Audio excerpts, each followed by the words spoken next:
बिहार में आज फिर राशन कार्ड, पेंशन और प्रधानमंत्री योजनाओं को लेकर बड़ा अपडेट आया है, जिसकी जानकारी न होने पर आपको नुकसान भी हो सकता है। आप देख रहे हैं सच तक न्यूज। आइए जानते हैं बिहार की ताजा खबरें। बिहार में कहां, कब और क्या हुआ, राशन कार्ड से जुड़ी नवीनतम जानकारी, पेंशन कब आएगी और किसे मिलेगा लाभ, और सरकारी योजनाओं का पूरा सच। वीडियो को अंत तक देखिए, क्योंकि यहाँ मिलती है सीधी और सच्ची जानकारी। सच तक न्यूज के साथ। राशन कार्ड धारकों के लिए बड़ी कार्रवाई। बिहार सरकार राज्य में राशन कार्ड व्यवस्था को पारदर्शी बनाने के लिए बड़ा अभियान चला रही है।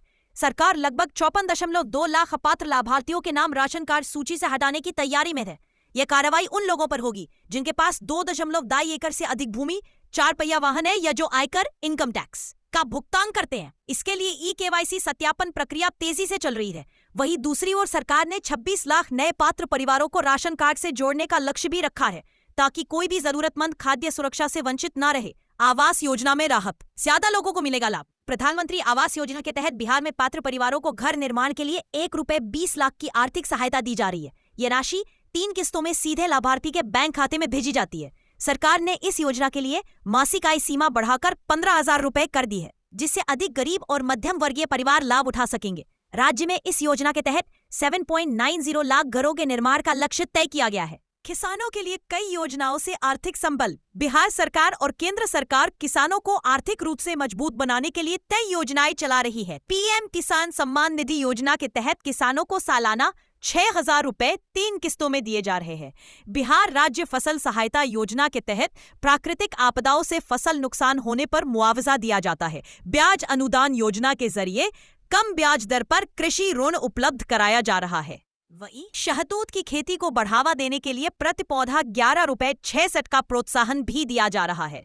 पेंशन योजनाओं में ऐतिहासिक बढ़ोतरी। बिहार सरकार ने मुख्यमंत्री सामाजिक सुरक्षा पेंशन योजना के तहत पेंशन राशि को 400 रुपए से बढ़ाकर 1100 रुपए कर दिया है।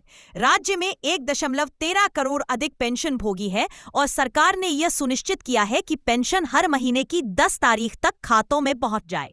सरकार ने सभी पेंशनरों को 31 दिसंबर तक जीवन प्रमाण पत्र जमा करने के निर्देश दिए हैं, अन्यथा पेंशन रोकी जा सकती है। इसके अलावा JP सेनानी योजना के अंतर्गत राजनीतिक बंदियों की पेंशन भी दोगुनी कर दी गई है। आधार कार्ड से जुड़े नए नियम जल्द लागू। UIDAI दिसंबर 2025 तक नए डिजाइन वाले आधार कार्ड लाने की तैयारी में है।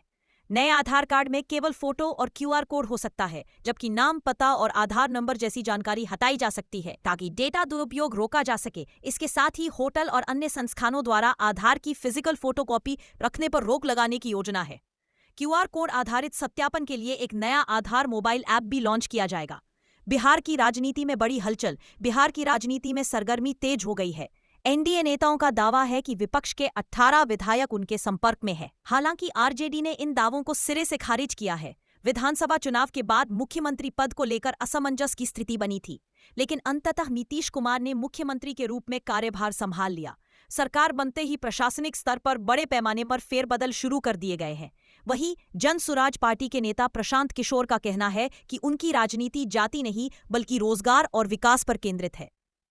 मुख्यमंत्री नीतीश कुमार के ताजा बयान ने सियासी हलचल तेज कर दी है। नीतीश कुमार ने कहा है कि उनकी सरकार बिहार में विकास, कानून व्यवस्था और जन कल्याण को प्राथमिकता दे रही है और किसी भी तरह की राजनीतिक बयानबाजी से राज्य का भला नहीं होने वाला। उन्होंने साफ किया कि सरकार का फोकस रोजगार, शिक्षा, सामाजिक सुरक्षा और गरीबों को योजनाओं पर लाभ पहुंचाने पर है। यह बयान ऐसे समय आया है जब बिहार में सत्ता और विपक्ष के बीच लगातार आरोप प्रत्यारोप का दौर चल रहा है और विधायकों के संपर्क में होने जैसे दावों से राजनीतिक माहौल गरमाया हुआ है। इसी बीच प्रधानमंत्री नरेंद्र मोदी, गृहमंत्री अमित शाह और उत्तर प्रदेश के मुख्यमंत्री योगी आदित्यनाथ को लेकर भी बिहार में चर्चाएं तेज हैं।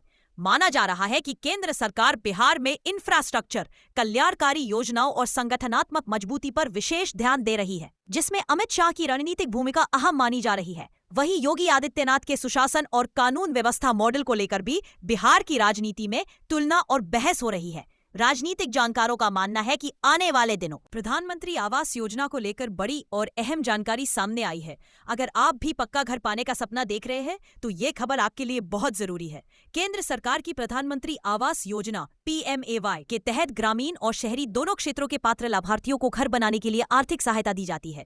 ग्रामीण क्षेत्रों में प्रधानमंत्री आवास योजना ग्रामीण के तहत पात्र परिवारों को 1,20,000 रुपए तक की सहायता दी जाती है, जबकि पहाड़ी और दुर्गम इलाकों में यह राशि 1,30,000 रुपए तक होती है। वहीं शहरी क्षेत्रों में प्रधानमंत्री आवास योजना शहरी के अंतर्गत घर निर्माण या खरीद के लिए 2,50,000 रुपए तक की सब्सिडी का प्रावधान है। यह राशि लाभार्थियों के बैंक खाते में किस्तों में सीधे ट्रांसफर की जाती है ताकि पैसे का सही इस्तेमाल हो सके। अब बात करते हैं ऑनलाइन आवेदन प्रक्रिया की। प्रधानमंत्री आवास योजना के लिए आवेदन करना पूरी तरह आसान और ऑनलाइन है।